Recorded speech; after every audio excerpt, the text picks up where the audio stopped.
Kollywood star heroine Trisha పుట్టినరోజు సందర్భంగా మే 4న విశ్వంభర చిత్ర unit ఆమెకు సోషల్ మీడియా వేదికగా జన్మదిన శుభాకాంక్షలు తెలిపింది. మెగాస్టార్ చిరంజీవి హీరోగా నటిస్తున్న భారీ బడ్జెట్ చిత్రం విశ్వంభరలో త్రిష కథానాయికగా నటిస్తోంది. ఈ సందర్భంగా చిత్ర నిర్మాణ సంస్థ యూవీ క్రియేషన్స్ త్రిషకు విషెస్ చెబుతూ సినిమాలో ఆమె పోషిస్తున్న పాత్ర పేరును కూడా వెల్లడించింది. ఈ సినిమాలో త్రిష అవని అనే పాత్రలో కనిపించబోతోంది. ఆమె నటన ఎంతో హుందాగా మంత్రముగ్ధులను చేసే విధంగా ఉంటుందని చిత్ర బృందం పేర్కొంది.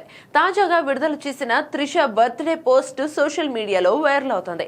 బియాండ్ ది యూనివర్స్ అనే ట్యాగ్ లైన్ తో వస్తున్న ఈ మెగా మాస్ చిత్రం త్వరలోనే థియేటర్లోకి రాబోతున్నట్లు మేకర్స్ మరోసారి స్పష్టం చేశారు. దాదాపు దశాబ్ద కాలం తర్వాత చిరంజీవి త్రిష జోడీ మళ్లీ వెండితెరపై సందడి చేయనుండటంతో అభిమానుల్లో భారీ అంచనాలు నెలకొన్నాయి. బింబిసార దర్శకుడు వశిష్ఠ దర్శకత్వం వహిస్తున్న ఈ చిత్రానికి ఎంఎం కీరవాణి సంగీతం అందిస్తున్నారు. ప్రస్తుతం ఈ సినిమా పోస్ట్ ప్రొడక్షన్ పనుల్లో బిజీగా ఉంది. విజువల్ వండర్ గా రానున్న ఈ సినిమా గ్రాఫిక్స్ వర్క్ కోసం చాలా సమయం తీసుకుంటున్నారు మేకర్స్. అందుకే డిలే అవుతూ వస్తుంది. ఫైనల్ గా అవుట్ మాత్రం అదిరిపోయినట్టుగా తెలుస్తుంది. త్వరలోనే విశ్వంభర రిలీజ్ డేట్ ప్రకటించనుంది చిత్ర యూనిట్. మరి ఈ సోషియో ఫ్యాంటసీ డ్రామా ఎలా ఉంటుందో చూడాలి.